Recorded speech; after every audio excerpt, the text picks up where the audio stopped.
Olá, meu nome é Fernando Spiller e essa aula é a aula número 2 de farmacodinâmica para os cursos voltados para a área da saúde. Então, os cursos que tenha no seu currículo a disciplina de farmacologia. Para quem não acompanha a aula número 1, ela está disponível aqui nesse canal do YouTube. E hoje a gente vai dar continuidade ao assunto, avaliando um pouquinho mais, conhecendo um pouquinho mais dos subclasses e subtipos de receptores que são alvos de fármacos e drogas.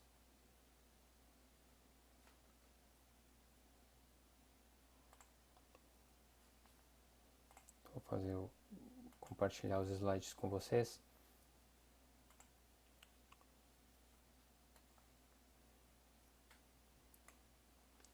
Então aqui tem o meu e-mail, se tiverem dúvidas podem escrever. Aqui tem o site do laboratório, como eu falei na aula número 1.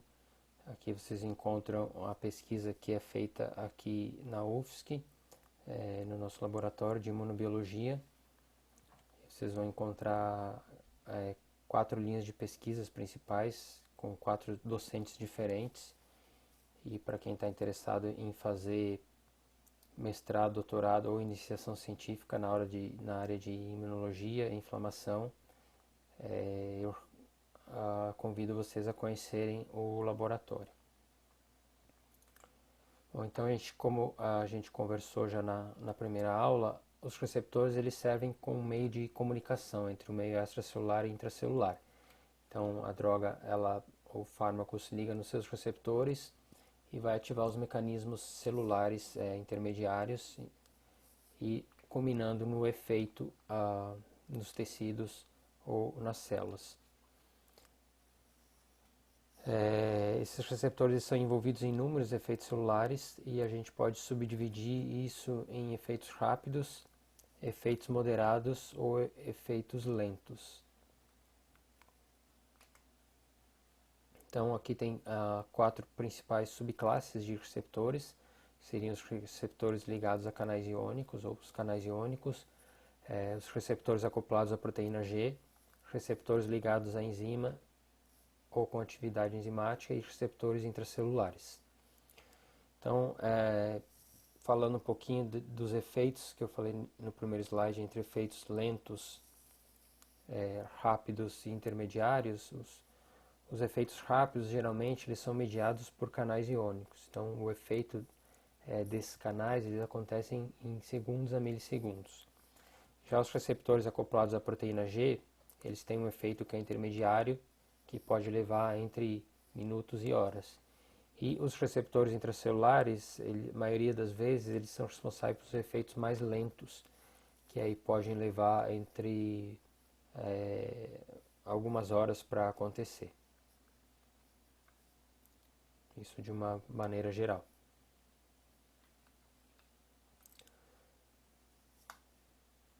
Então, os canais iônicos como receptores, eles têm um sítio de ligação na região extracelular. Eles também são chamados de receptores ionotrópicos. E como eu falei, eles são envolvidos principalmente nas ações rápidas. E aqui, se a gente pensar no sistema nervoso central, eles são envolvidos na transmissão sináptica, que é rápida. Então aqui tem alguns exemplos desses receptores ligados a canais iônicos. São os receptores nicotínicos, que a gente viu na aula passada também, os efeitos da própria nicotina, induzindo contração de músculo esquelético, ou o ligante endógeno, no caso a acetilcolina. Também tem o receptor GABA-A, que é um receptor que é um canal de cálcio, é um receptor inibitório do sistema nervoso central, e aqui mais outros dois subtipos de receptores que também são canais iônicos.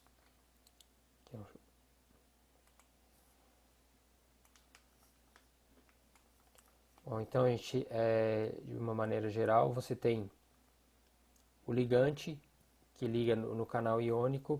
Esse canal iônico ele abre e permite que você tenha a passagem dos íons através desse canal, entre o meio intra e extracelular. Então, dependendo do íon que está sendo avaliado, do canal que está sendo aberto, ele vai permitir o movimento de um íon diferente. E isso pode levar tanto a uma hiperpolarização ou despolarização da célula, dependendo do composto que está atravessando esse canal.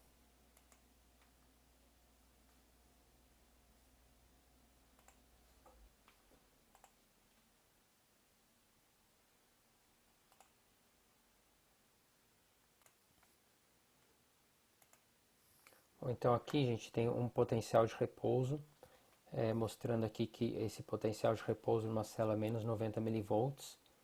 Então quando a gente mede a diferença de cargas entre o meio extracelular e intracelular, a gente observa que esse potencial de repouso ele é negativo. Então é negativo porque você tem uma deficiência de cargas positivas no interior da célula em comparação com o meio extracelular. Então, esses canais iônicos, quando eles são abertos, eles permitem o movimento dos íons. Então, os íons eles sempre vão sair do meio mais concentrado para o menos concentrado. Então, você tem um movimento a favor desse gradiente de concentração do meio mais concentrado para o meio menos concentrado.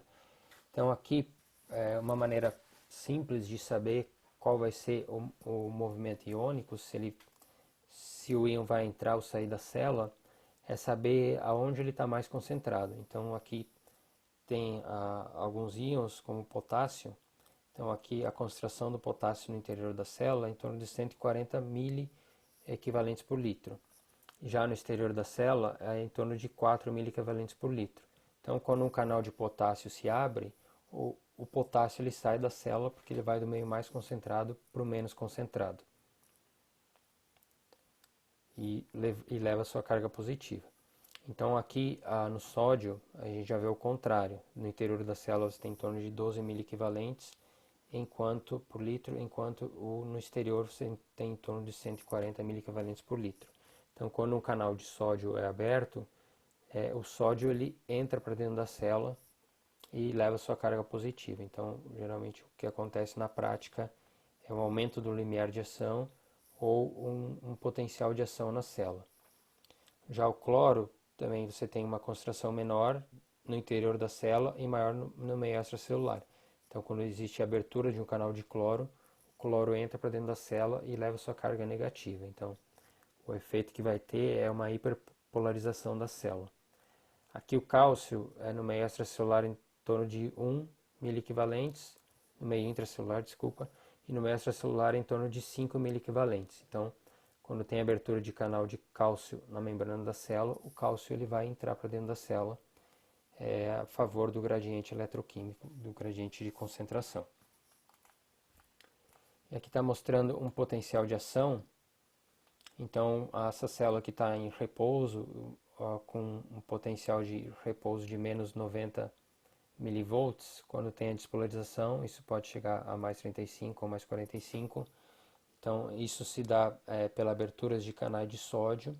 Então, o sódio entra, leva sua carga positiva, e aquele interior da célula que tinha um déficit de cargas positivas já não vai mais ter pela entrada do sódio. Então, quando chega nesses valores aproximados, os canais de sódio eles se fecham e você tem a abertura dos canais de potássio. Então, agora o potássio sai da célula, leva sua carga positiva e restabelece esse potencial de repouso.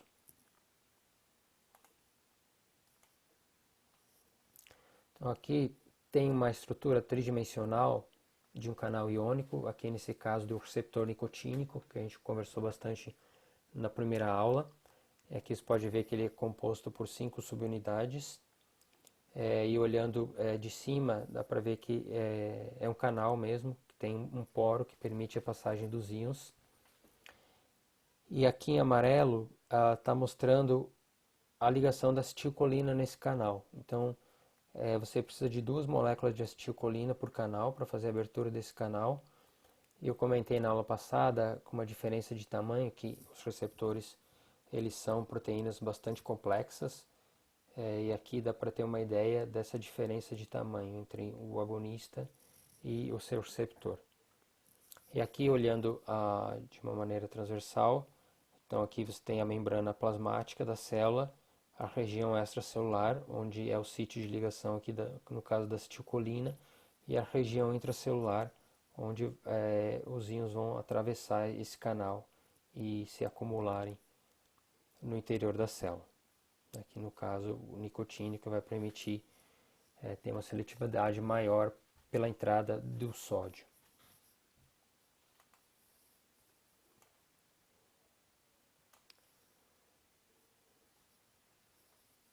Então aqui tem um efeito dessa abertura desse canal de sódio da acetilcolina sobre a junção neuromuscular. Então a ligação da acetilcolina no canal vai fazer com que tenha abertura desse canal e o sódio vai entrar e vai induzir uma despolarização nessa célula e consequentemente uma contração do músculo. Então aqui está mostrando um potencial de ação nessa placa motora. Então aqui a abertura dos canais de sódio. Então nesse momento você tem o fechamento dos canais de sódio, mas aqui é diferente um pouco do que mostrou, do que tinha anteriormente, que era um gráfico mais parecido com esse. Aqui na placa motora você tem abertura de canais de cálcio voltagens dependentes. Então esse restabelecimento do potencial de ação ele se dá de uma maneira um pouco mais lenta, porque você tem nessa fase aqui a entrada de cálcio para dentro da célula, e ao mesmo tempo que você tem a saída do potássio.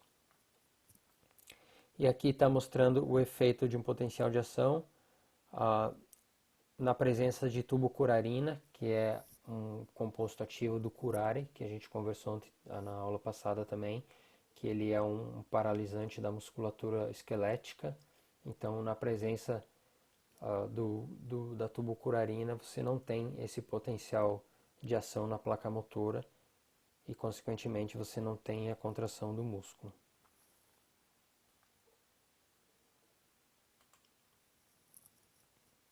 Aqui está mostrando um outro exemplo de um canal iônico, e aqui no caso é o GABA-A, que é um canal que permite a entrada de cloro para dentro da célula. E aqui novamente ele é composto de 5 subunidades, e aqui também nessa representação dá para a gente ver aqui uma molécula de GABA ligada e aqui outra molécula. Então nesse caso também você precisa de 2 moléculas de GABA para induzir a entrada de cloro nesse canal. E aqui está mostrando também nesse desenho o sítio de ligação para alguns fármacos. Aqui no caso um sítio de ligação para os benzodiazepínicos, que são moduladores alostéricos positivos desse canal. Então o que eles fazem é facilitar a entrada de cloro para dentro da célula na presença do agonista. Então, se vocês lembrarem da aula passada, a gente conversou um pouco sobre os moduladores alostéricos. Tem tanto moduladores alostéricos positivos como negativos. Então, nesse caso aqui, os benzodiazepínicos, eles são moduladores alostéricos positivos desse canal iônico do GABA-A. E aqui também está mostrando um outro sítio de ligação para etanol. Então, é um sítio diferente dos benzodiazepínicos e diferente do GABA. Então, aqui o etanol também atua como um modulador alostérico positivo desse canal. Então ele vai facilitar a entrada de cloro na presença do GABA. E aqui dá para ver que existe como eles ligam em sítios diferentes, então isso pode potencializar o efeito, tanto o benzodiazepínico pode potencializar o efeito do etanol e vice-versa. Então a combinação dessas duas substâncias de benzodiazepínicos com etanol ela é bastante perigosa. E em algumas situações, dependendo da dosagem das duas substâncias, pode até levar a um coma ou até a morte. Então, a história de que depende, que não pode beber porque está tomando tal remédio, nesse caso isso é verdadeiro porque existe um somatório na ação tanto do benzodiazepínico como do etanol. Então, tem que ter cuidado nesse tipo de situação.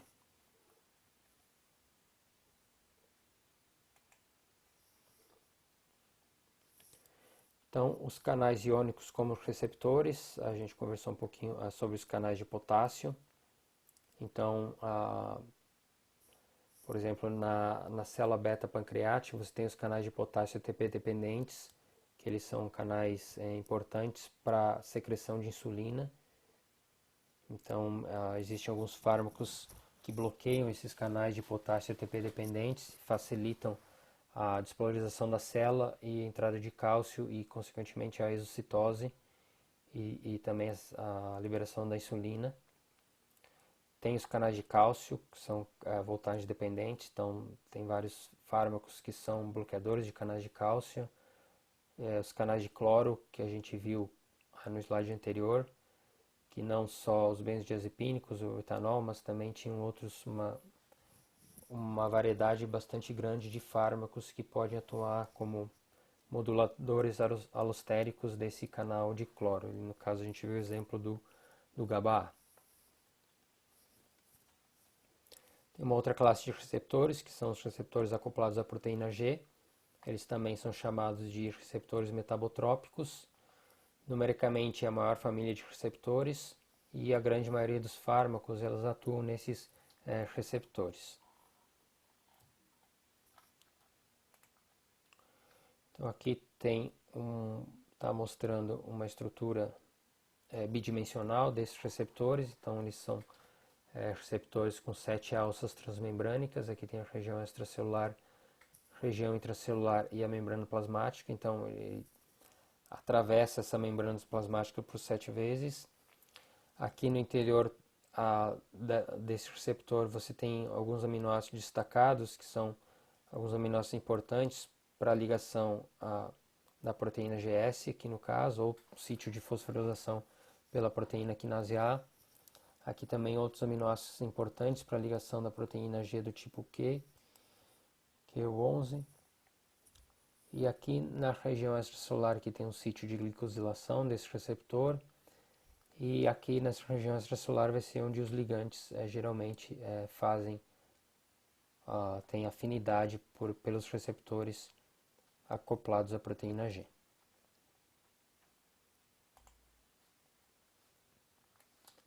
Então aqui também tem uma estrutura tridimensional de um receptor beta-adrenérgico, o receptor beta-2. Também a gente pode perceber que é uma estrutura bastante complexa. E aqui em roxo tem um agonista, mostrando aqui a ligação do agonista nesse receptor acoplado à proteína G.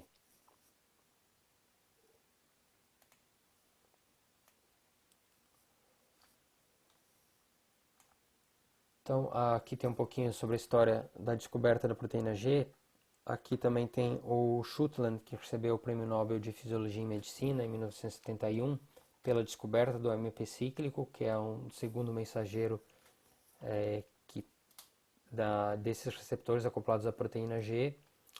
E o Gilman e Rodbell receberam o Prêmio Nobel de Fisiologia e Medicina em 94 pela descoberta da proteína G. Então, esses dois pesquisadores eles trabalhavam com algumas linhagens de células tumorais e eles perceberam que algumas dessas células não induziam o aumento do AMP cíclico intracelular. Então, até então, eles não sabiam como acontecia esse aumento do AMP cíclico. Na verdade, sabiam que era via adenilatoxiclase, mas eles achavam que o receptor era adenilatoxiclase. Mas o Rodbell e o Gilman, trabalhando com essas células de linhagens tumorais, eles perceberam que algumas dessas células não conseguiam produzir AMP cíclico. E aí eles foram entender o porquê disso, fizeram sequenciamentos das proteínas e viram que uma das proteínas que tinha uma mutação era justamente a proteína G. Então essa mutação fazia com que ela não tivesse essa atividade de ativar a adenilatoxiclase.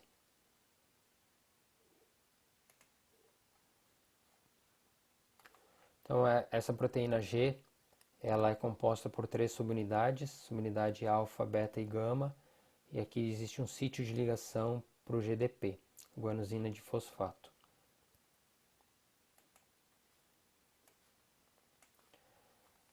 Então, quando existe a mudança conformacional nesse receptor acoplado à proteína G, então ele vai ter afinidade pela proteína G, e quando isso acontece, existe a troca de uma molécula de GDP por uma molécula de GTP, e essas subunidades elas perdem afinidade e se separam.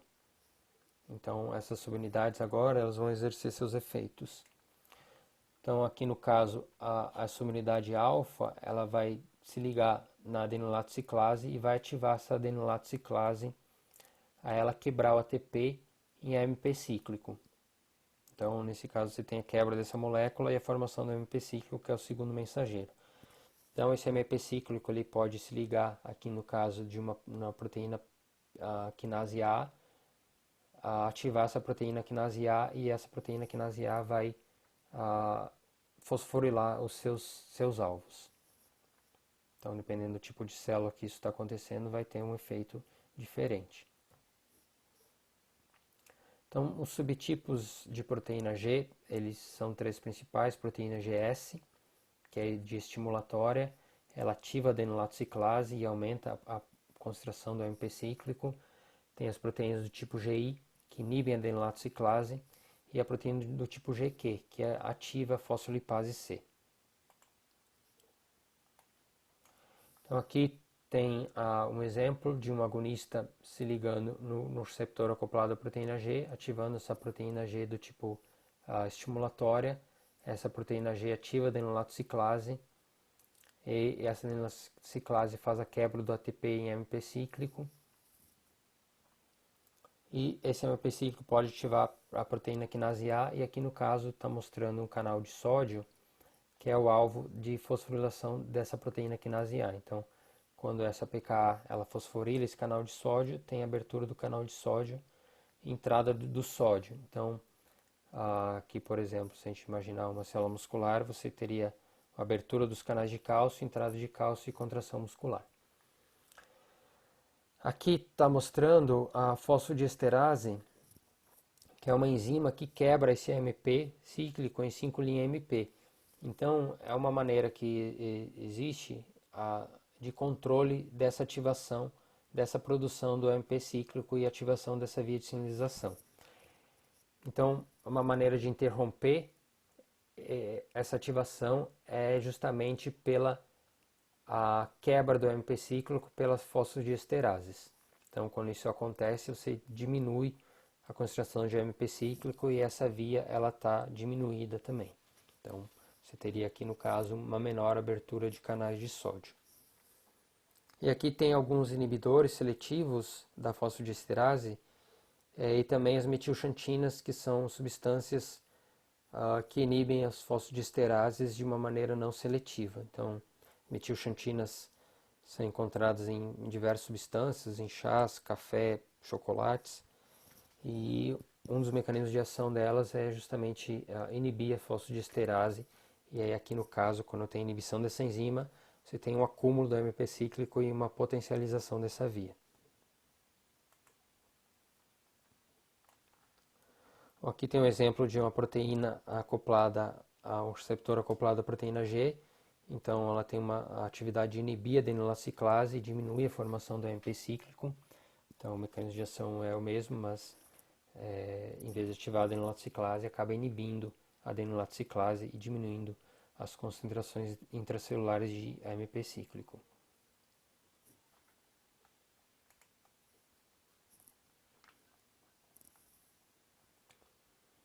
Bom, aqui a gente está mostrando um exemplo de uma célula, aqui no cardiomiócito, e aqui está mostrando um receptor acoplado à proteína G do tipo estimulatória, que no caso o receptor beta-1 ou beta-2, e aqui há um receptor acoplado à proteína G do tipo inibitória, que no caso o receptor muscarínico M2, receptor de acetilcolina. Então, enquanto um receptor ativa a adenolato ciclase, o outro inibe. Então, aqui quando essa adenolato ciclase ela é ativada, você tem a quebra do ATP em AMP cíclico. Esse AMP cíclico ativa a proteína quinase A, que vai exercer seus alvos. Aqui está mostrando que ela pode induzir aberturas de canais de cálcio, tanto no retículo sarcoplasmático como na membrana. Então, nesse caso, tem um aumento da concentração de cálcio intracelular. E aqui do outro lado tem o receptor acoplado à proteína G, uma proteína do tipo GQ. E aqui nesse caso você tem a ativação da fosfolipase C. Essa fosfolipase, como o nome já fala, ela quebra lipídio da membrana plasmática e forma dois segundos mensageiros. Forma o diacilglicerol, que é o DAG, ou o inositol trisfosfato, que é o IP3. Então esse diacilglicerol pode ativar a proteína quinase C, e o IP3 ele vai se ligar num canal de cálcio que tem um retículo sarcoplasmático, abrir esse canal e fazer com que os estoques intracelulares de cálcio no retículo sarcoplasmático sejam liberados para o meio intracelular, para o citosol da célula. Então aqui é só para dar um exemplo de que numa célula, o efeito que a gente está observando, tanto numa célula ou no tecido, o tecido é muito mais complexo, mas numa célula isolada, ela é um balanço entre essas ações. Então, se a célula está contraindo, relaxando, ou está liberando alguma citocina, ou algum grânulo intracelular, aquele efeito, o fenótipo da célula, ele se dá pelo balanço, pelos somatórios dessas ações. Então, você tem tantos receptores inibitórios como estimulatórios, nesse caso, vias completamente diferentes que vão resultar no mesmo efeito aqui. Ambas as vias positivas aqui aumentam a concentração de cálcio intracelular.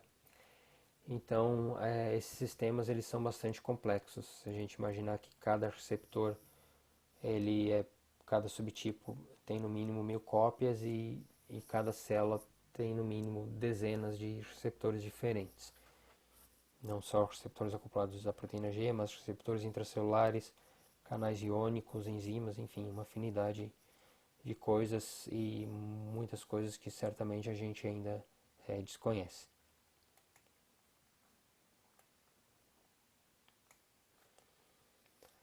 Então aqui um outro exemplo do músculo liso do trato gastrointestinal, aqui no caso é um receptor muscarínico do tipo M3, então aqui está mostrando a ligação da acetilcolina.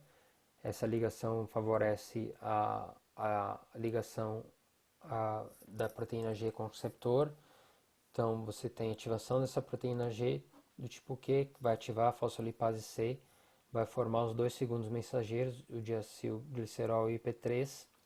Aqui o DAG ativa a PKC.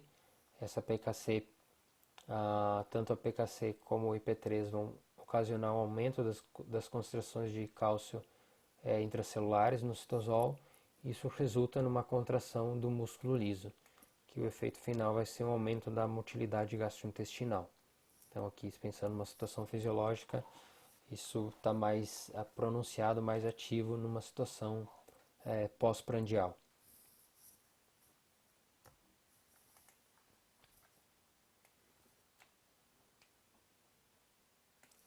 Bom, aqui nesse caso também está mostrando aqui um outro exemplo. Aqui a gente já viu com a proteína GI do tipo inibitória, ela inibe a adenylotociclase, aqui mostrando no caso no tecido cardíaco com o receptor muscarínico do tipo M2, e aqui um agonista endógeno acetilcolina. Essa via aqui a gente já viu, inibindo a adenylotociclase, diminui as concentrações de AMP cíclico, diminui o cálcio intracelular. Então, o resultado é uma diminuição na força e frequência cardíaca. Mas, aqui o que eu quero chamar a atenção é que a subunidade beta-gama da proteína G, ela também tem ações. E aqui no caso, ela está favorecendo a abertura do canal de potássio. Então, quando tem abertura desse canal de potássio, eu falei para vocês que o potássio ele sai da célula, então ele leva a sua carga positiva e deixa esse interior da célula com um déficit ainda maior de cargas positivas. Então, o efeito que ele faz é uma hiperpolarização da célula. Então, esse receptor muscarínico do tipo M2, ele age por dois mecanismos diferentes. Então, um deles é diminuindo o AMP cíclico e o outro é hiperpolarizando a célula. Então, com isso, ele induz esse efeito de diminuição da contração do tecido cardíaco.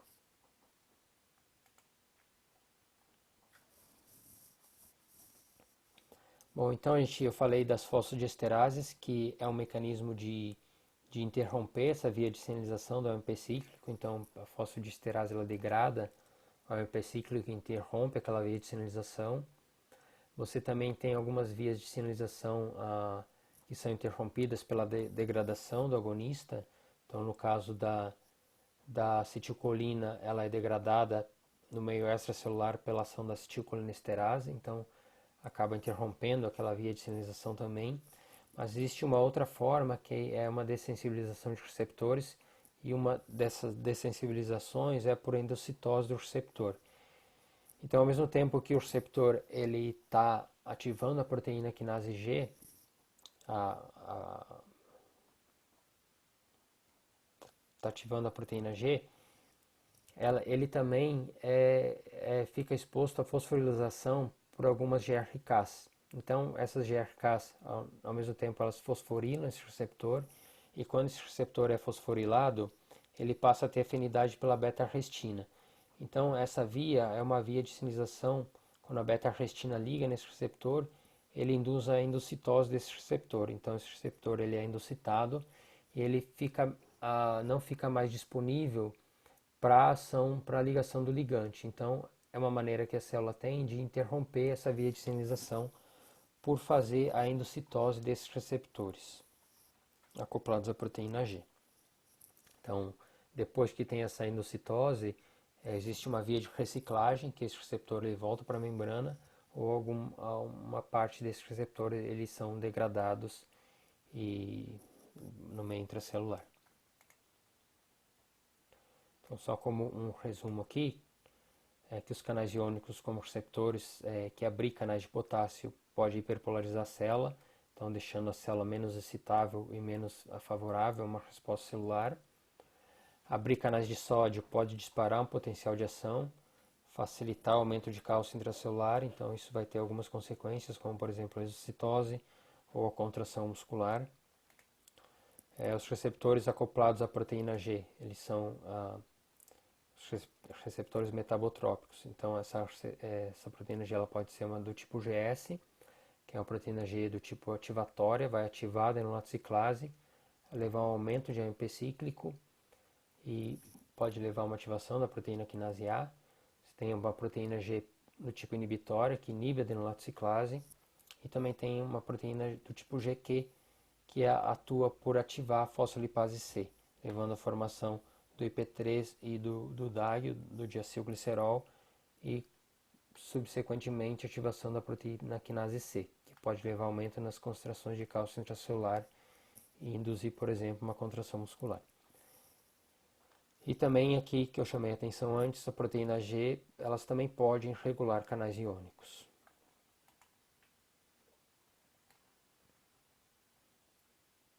Então, o efeito na prática dessa dessensibilização é quando o agonista ele está muito tempo na presença junto com o receptor. Então, você tem essa dessensibilização que pode ser tanto por internalização do receptor ou por bloqueio da via de ativação. Então, aqui, se a gente pensar numa resposta terapêutica como exemplo, a resposta inicial de um fármaco ela acontece. Tem um pico aqui e depois perde esse efeito até chegar a uma nova dose ou um novo estímulo, mas com o passar do tempo existe uma dessensibilização desses receptores. Então, esses receptores eles são internalizados, ficam menos disponíveis e aquele efeito farmacológico inicial ele é menor do que era antes. E se for interrompida a administração desse fármaco ou interrompida essa ligação do agonista com o seu receptor, depois de um tempo esse equilíbrio do número de receptores ele volta a ser como era no início e aquele efeito ele agora volta a ser como era antes. Então basta interromper a presença do agonista ou da administração do fármaco que o efeito vai voltar ao normal. Então, em termos práticos de clínica, tem determinadas drogas que passam a ter um efeito menos potente ou menos eficaz com o passar do tempo.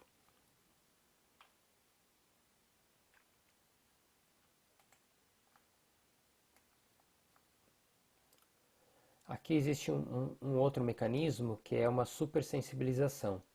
Então, isso acontece e isso pode levar a um super estímulo na célula, uma resposta exacerbada, em algumas situações pode até ser fatal. Então aqui nesse caso você tem, nesse exemplo você tem a noradrenalina se ligando em receptores do tipo beta-adrenérgico.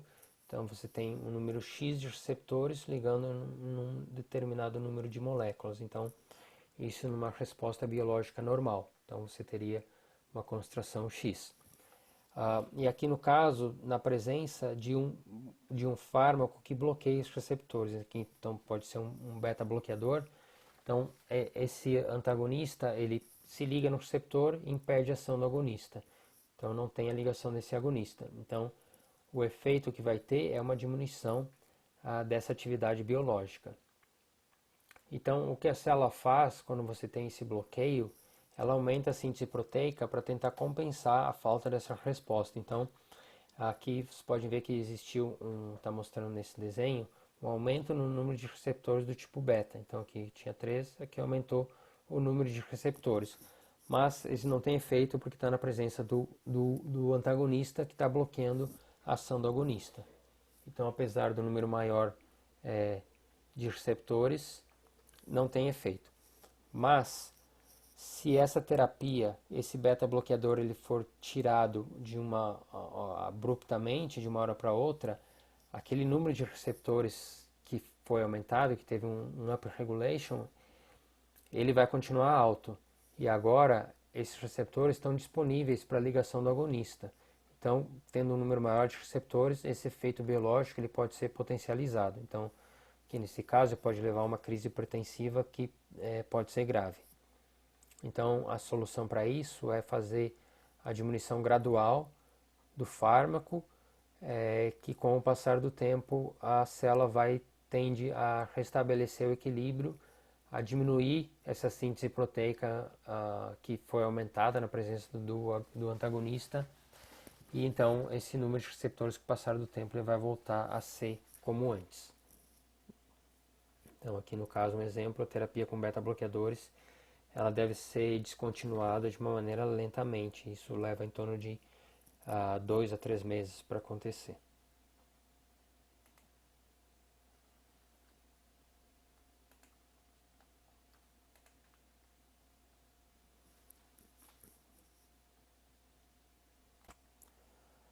Bom, aqui a gente vai falar um pouquinho de receptores ligados a enzimas, ou receptores que têm atividade enzimática. Então aqui nesse desenho aqui está mostrando a região N-terminal extracelular, uma porção transmembrânica, e aqui a região intracelular C-terminal desses receptores. Então são diferentes receptores que participam de várias funções. Aqui alguns exemplos como crescimento, receptor de hormônios como insulina, receptor de citocina, receptor de reconhecimento de padrões de patógenos, enfim, uma série de receptores que pertencem a essa classe. Então aqui tem 4 principais classes baseados no tipo de efeito, tipo de ligação e o alvo. Então tem aqui, por exemplo, receptor tirosina quinase, receptor ligado à tirosina quinase, um receptor com atividade de guanilil ciclase, e aqui alguns receptores de serina treonina quinase. Então aqui um exemplo de um receptor com atividade de quinase intrínseca. Então quando esses receptores eles formam dímeros, eles se autofosforilam, e depois dessa fosforilação eles vão ter afinidade por algumas proteínas intracelulares e proteínas adaptadoras, e vão ativar as respostas celulares.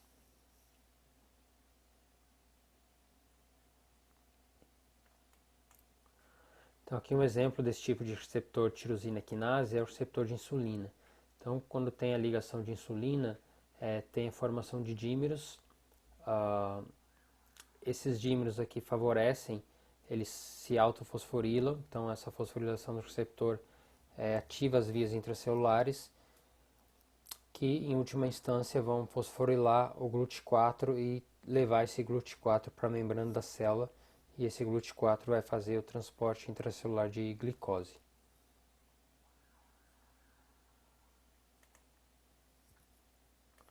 Aqui tem alguns outros subtipos de receptores que são ligados à tirosina quinase, que não tem atividade intrínseca, mas a sua ativação leva também a ativação de outras quinases intracelulares. Então aqui tem alguns exemplos como o receptor do TOL4, TOL2, TOL9, receptor IL1, aqui o TOL9 está mostrando na membrana, mas na verdade ele é intracelular. E aqui algumas moléculas adaptadoras e ativação desses receptores leva à ativação do NF-κB e, consequentemente, à produção de mediadores pró-inflamatórios. Então, tanto o TOL2 como o TOL4, TOL9, eles reconhecem alguns componentes da membrana da parede de bactérias, então eles são sensores que ativam vias da resposta imune inata. Então, quando tem o reconhecimento desses pumps por esses receptores, você tem ativação das vias intracelulares e também dos mecanismos efetores de combate a infecções, principalmente aqui do tipo bacteriano. Aqui tem um receptor ligado à tirosina quinase, aqui está mostrando o receptor de interferon gama, mostrando aqui a ligação de uma proteína de anquinase do tipo 1 tipo 2. Então a ligação dessas proteínas fazem com que você tenha ativação da STAT. Essa ativação leva à formação de dímeros e esses dímeros eles se translocam para o núcleo da célula e ativam a produção de mediadores inflamatórios. Aqui tem um outro exemplo de um receptor que ele tem uma atividade guanililciclase. Então, essas guanililciclases são enzimas que quebram o GTP e formam o GMP cíclico. Então, antes a gente tinha a formação do AMP cíclico, a partir da quebra do ATP. Aqui a gente tem a quebra do GTP, que vai acabar formando o GMP cíclico, que é um segundo mensageiro intracelular. Então aqui tem um exemplo, o receptor para o peptídeo natriurético atrial, que é um peptídeo que é liberado em algumas situações de hipertensão e que vai levar a uma diminuição, a um controle desse aumento da pressão arterial. Então aqui no caso, quando você tem a ligação desse agonista no seu receptor, você ativa essa guanilate ciclase. Essa guanilate ciclase quebra o GTP em GMP cíclico. Esse GMP cíclico ativa uma proteína quinase G, que fosforila esses canais de potássio. O canal de potássio abre, o potássio sai da célula, leva sua carga positiva e o efeito é uma hiperpolarização da célula.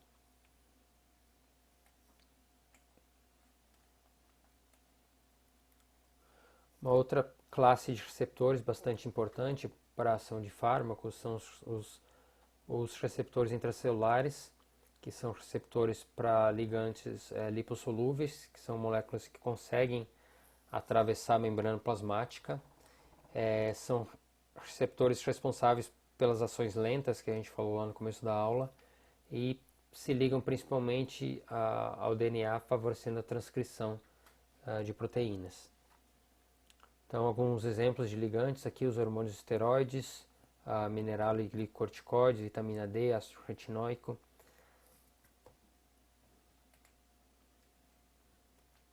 E aqui está mostrando essa via de ativação, aqui nesse exemplo os corticoides, também os que são os anti-inflamatórios esteroidais.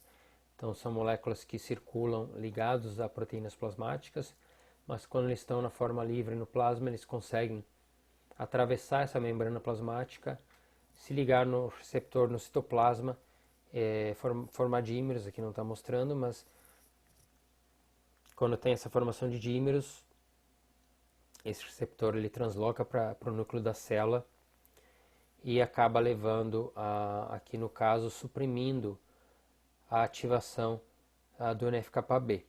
Então aqui desse outro lado está mostrando um estímulo inflamatório, aqui no caso uma IL-1 beta e TNF-alfa ligando o seu receptor, que leva à ativação do NF-κB. Então esse NF-κB ele transloca para o núcleo da célula, liga no DNA e ativa a produção de mediadores pró-inflamatórios, como citocinas, quimiocinas, moléculas de adesão. E aqui o que o corticoide faz é justamente impedir essa ação do NF-κB e inibir a produção de mediadores pró-inflamatórios, além de ele se ligar diretamente no DNA da célula e induzir a produção de mediadores anti-inflamatórios como no caso da interleucina 10. Então aqui essa aula é mais para a gente ter uma noção geral dos subtipos de receptores que acontecem, diferenciar entre ações lentas, intermediárias e rápidas, e entender um pouquinho desses mecanismos de ação. Então, muito obrigado pela atenção, espero que tenham aprendido alguma coisa. Isso, como eu falei na aula anterior, é só um guia para que vocês possam pegar o livro e se basear a ver o que vocês vão estudar a partir do livro e outros artigos científicos também.